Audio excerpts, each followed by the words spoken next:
Hey everyone, thanks for tuning to this week's GTM News Show. This week I'm pulling a clip from a conversation I had with Mandy McEwen on the recent event I did around B2B Outbound. She talks all about social selling. And honestly, I think we need to have a different term for social selling. I think it should be like social networking or social connection, building relationships, anything other than selling, because actually what Mandy shares in this episode is some great tips around building relationships and building that credibility, building that trust before you go into sell. So let's tune in to my conversation with her, and thanks for listening. Thanks for coming on. I've been following your content on LinkedIn for a while around social selling. So in the next 8 to 9, 10 minutes or so, give us your rundown on your best practices for social selling. Yes, definitely. So this was a perfect tee up for Will's awesome chat there. And what I like about what we're talking about today is we're all talking about ways to stand out, right? Like Will's talking about, hey, you need to look different. You need to be different.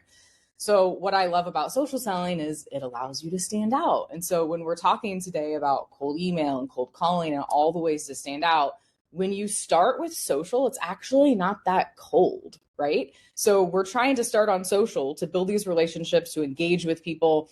And that is the way everything is shifting, right? Every single person that's on this today, all these speakers, they have a presence on LinkedIn. They understand the power of social selling. They could all talk about the same things I'm about to talk about because they get it. So we're not in a silo anymore. We're not just doing cold call, cold email. Like it really needs to come together because that is the way that the market has shifted. So people want to do business with people that they know, like, and trust. So if I'm going to reach out to you, Taylor, and I'm going to hit you up on cold email or even cold call, and you might be interested in my product, you might visit my LinkedIn profile. And if it's crap and I haven't posted in 9 months and there's like 2 things on it, you might be like, nah, I don't know. Right.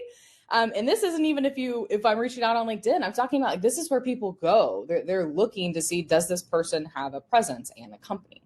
So this is the power of social. And the challenge is with salespeople, that's why I'm here in Vegas right now speaking about this exact same thing, is they're just not doing it. They're just, quite frankly, they're not doing it. And it's almost like you don't know what you don't know. Like they don't understand it. They don't know really how they should be using it. They're just leveraging Sales Navigator to do some basic research and maybe to build some lists. So they're not taking it that step further. Like when I was speaking yesterday in front of 379 plus people here in Vegas, and I asked a question like, how many of you are leaving comments, like at least, 1 comment a week on people's posts, right? And like there's like 2 people that raise their hand, it's like they're not even leaving comments. And so I want to talk now about my friendly leader method, which is essentially what I just said. But this works really well when obviously people are active. I understand that not all of our prospects are actively using LinkedIn, but there's other ways you can do this. You can even engage with a company page and then start dialogue from there. But how my friendly leader method works is you have a list of prospects. Obviously, this works amazingly if you have Sales Navigator. If not, you can still do this with the free version of LinkedIn or LinkedIn Premium.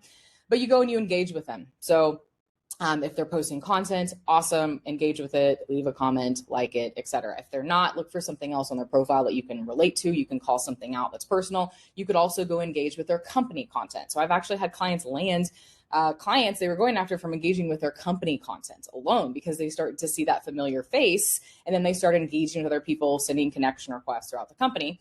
And then you send a connection request after you engage with, whether it's, on Twitter even, right? It could be anything. Like look to see where this person is. What are they doing on social? Are they on Twitter? We talked about Twitter yesterday too, because in tech, Twitter or X, I'm still not used to calling it X, is still a viable, way to reach out to people, to engage, to retweet, to respond, to start the dialogue. So it's all about starting that conversation and then standing out. So what can we do to mention that, like, hey, I actually did my homework and I know about you.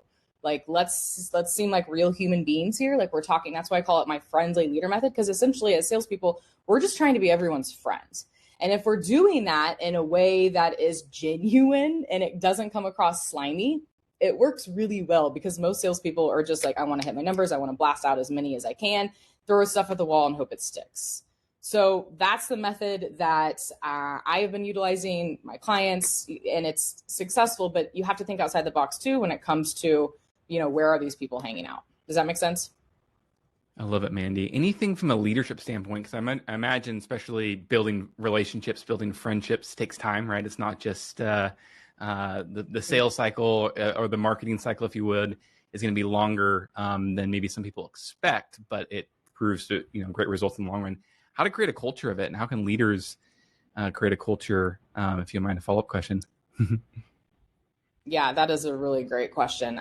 Lead by example, right? So when I'm working with companies, I want the leaders to actually do what I'm saying. And so the best successes that I've seen with companies that I've worked with is the leaders are doing the same things that I'm telling the SDRs and AEs to do, right? So if we can get them to at least partly do what we're talking about here and get them to, it's all about like, we need buy-in from the top. Like we need people to believe in this. It's not just about what tactics do we do, how do we talk to people, how do we resonate, how do we not look like a slimy salesperson like everyone else. Those are all like, obviously, okay, we agree with that. But does leadership actually believe in the power of social? Do they believe that this works? And what are they doing themselves? And so it all starts at the top, right? And so it's difficult to come into an organization where the leaders aren't doing crap on social, and they don't really care. Unless they're ready to change, and make that change and care. That's a whole different ballgame. But we have to have the leaders also be in this, because this is what their teammates are looking to them for also, is like, hey, I want to see, like, if you believe in this and you're doing it, then I'm going to follow suit. But if you don't, why the hell am I doing it? Well said. Love that, Mandy. Any thoughts on even, I'm sure you have lots of thoughts on this as far as like time commitment and, how much, especially from a leader, if a C-suite or whatnot, they're thinking about integrating this, and then for the rest of their org, I can see, especially leading by example, time, right? How do I have time? And then how do you think about that? And how do you advise your clients on that? Yeah, that's a really good point. So I'm glad you brought that up. So I am a huge fan of time blocking. And so we have a 1 hour a day checklist that we have for our clients, and we encourage everyone to time block. And I do it in 15-minute increments.